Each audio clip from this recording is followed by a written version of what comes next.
Kapan terakhir kali kalian mengambil keputusan? Coba renungkan pertanyaan ini dalam-dalam. Tanpa sadar, sebenarnya setiap hari kita memutuskan sesuatu. Mulai dari hal-hal yang sederhana, seperti memutuskan pakaian apa yang akan dipakai, aktivitas apa yang akan dilakukan, akan bertemu dengan siapa hari ini.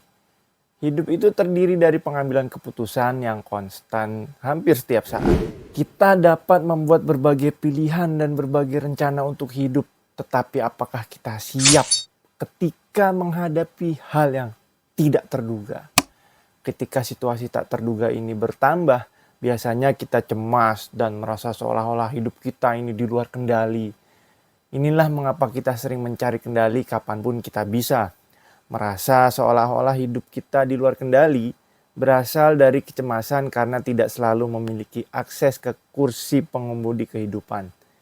Kita tidak tahu kapan bencana akan terjadi dan berapa lama, sehingga menimbulkan ketakutan yang memicu emosi seperti kesedihan, frustrasi, dan juga kemarahan. Lalu bagaimana cara terbaik untuk menghadapi ketidakpastian? Mohon maaf, kalau cara ini mungkin tidak akan membuat kalian puas, yaitu dengan menemukan cara untuk puas dengan ketidaktahuan. Gue tahu ini lebih mudah diucapkan daripada dilakukan dan merupakan proses yang berkelanjutan. Tetapi jika kita dapat melakukannya, kita akan lebih tenang menghadapi hidup ini.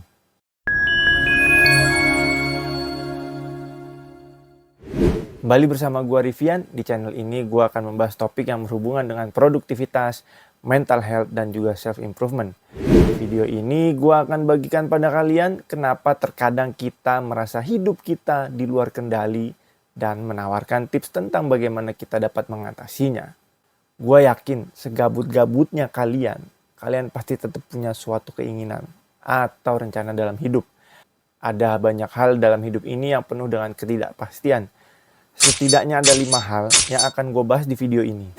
Dan yang paling mungkin dirasakan oleh semua orang tanpa memandang status sosialnya maupun status ekonominya adalah kesehatan. Coba kalian pikir, ada banyak masalah kesehatan yang berada di luar kendali seseorang.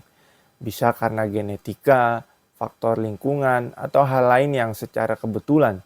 Merupakan hal yang sangat menakutkan untuk terus-menerus mengkhawatirkan tidak hanya kesehatan kita, tetapi juga kesehatan orang yang kita cintai. Orang sering khawatir tentang kesehatan mental dan fisik, terutama ketika mereka memiliki kondisi kesehatan yang rentan terhadap penyakit. Lalu ada kemungkinan masalah kesehatan tiba-tiba muncul. Kesehatan bisa menjadi aspek kehidupan yang sangat menegangkan, tetapi kemudian stres dapat memicu banyak masalah kesehatan. Mungkin sulit untuk tidak khawatir dan bertanya-tanya tentang kesehatan. Maka penting bagi kita untuk tidak terlalu khawatir. Bagian yang masuk dalam kendali kita, yaitu berusaha mengambil tindakan pencegahan penyakit yang sesuai agar kesehatan dapat terjaga. Dan jangan lupa untuk selalu optimis. Berikutnya, hubungan.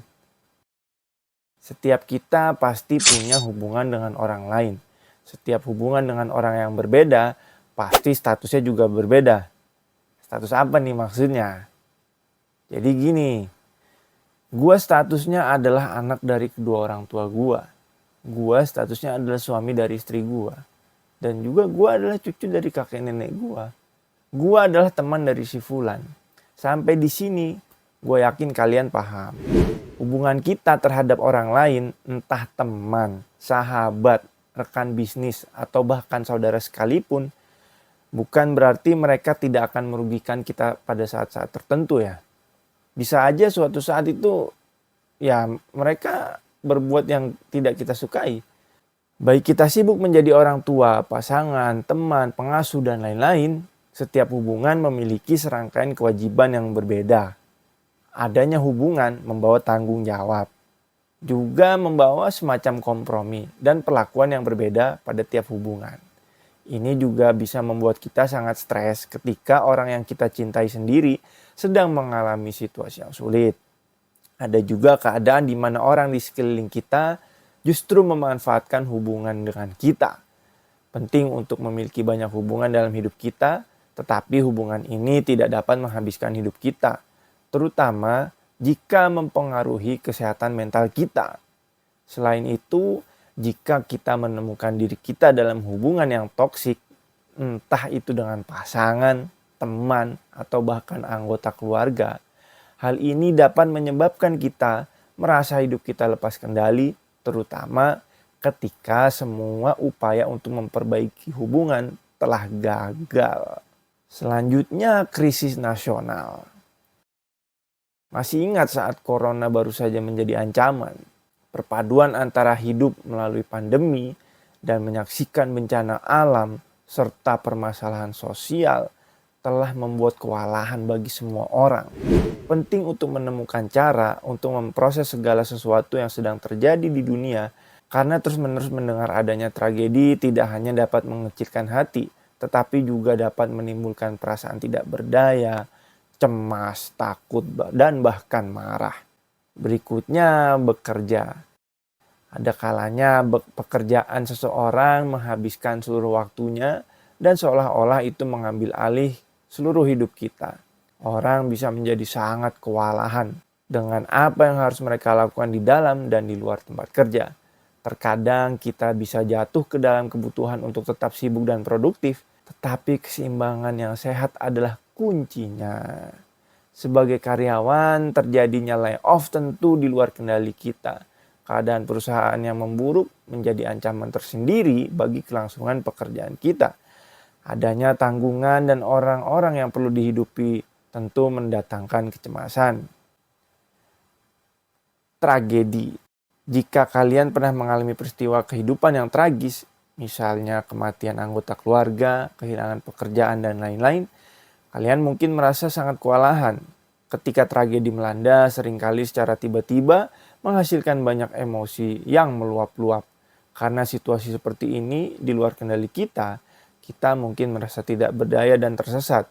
Selain itu, apa kalian tahu bahwa peristiwa tragis biasanya menghasilkan emosi menyakitkan yang dapat bertahan lama setelah peristiwa itu berlalu?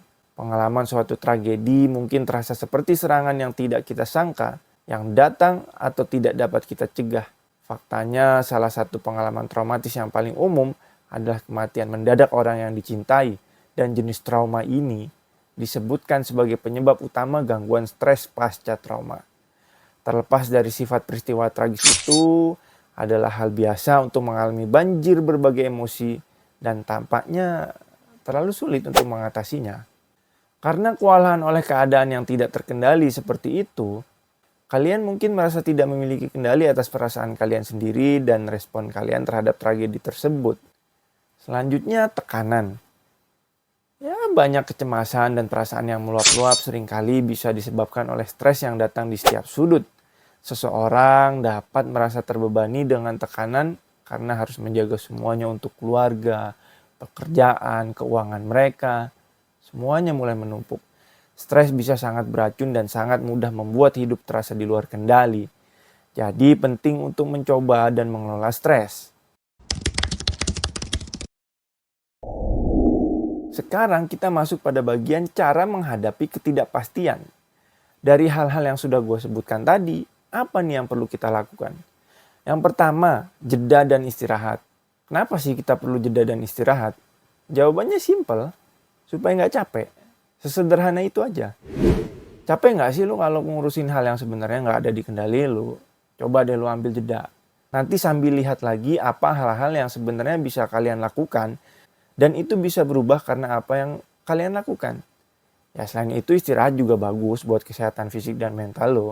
Bagaimanapun fisik kita ini ada jam pakainya dan mental kita juga nggak bisa dipaksain. Yang kedua, mencoba mengubah perspektif kita.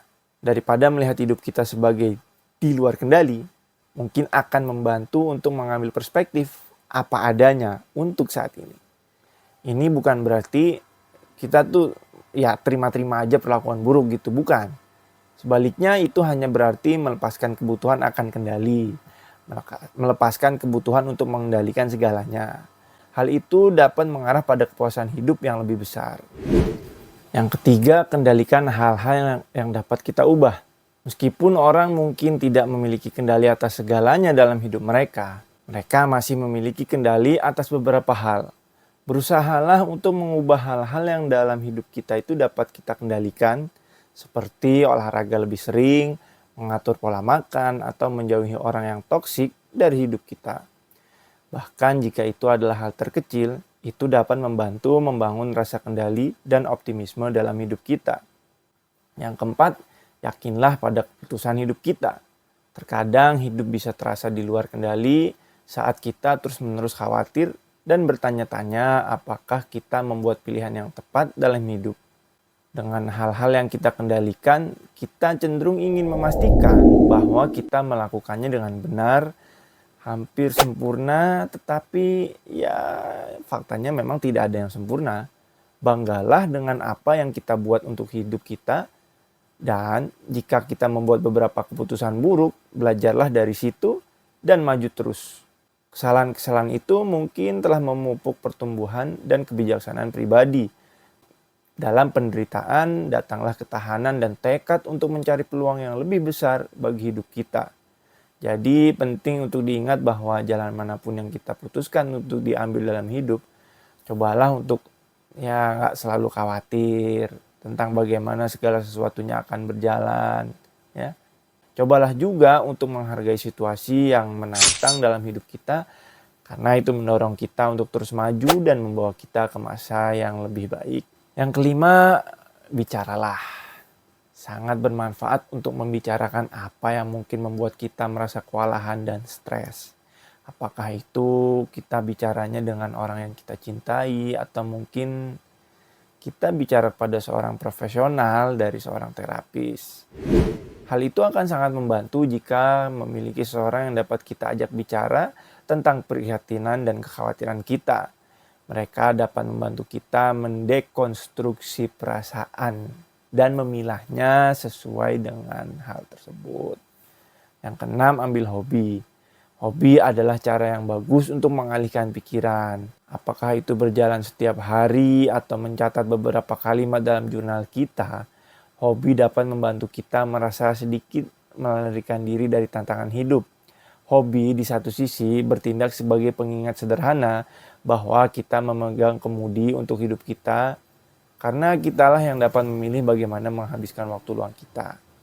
Yang ketujuh, berpikirlah positif. Cobalah berpikir positif, menyikapi segala sesuatu yang terjadi dalam hidup, meskipun itu adalah hal-hal yang di luar dugaan dari prediksi kita. Penting juga untuk diingat bahwa terkadang kita harus mengambil yang buruk dengan yang baik. Lakukan yang terbaik untuk menghargai situasi yang menantang dalam hidup kita, karena itu dapat mendorong begitu banyak pertumbuhan pribadi.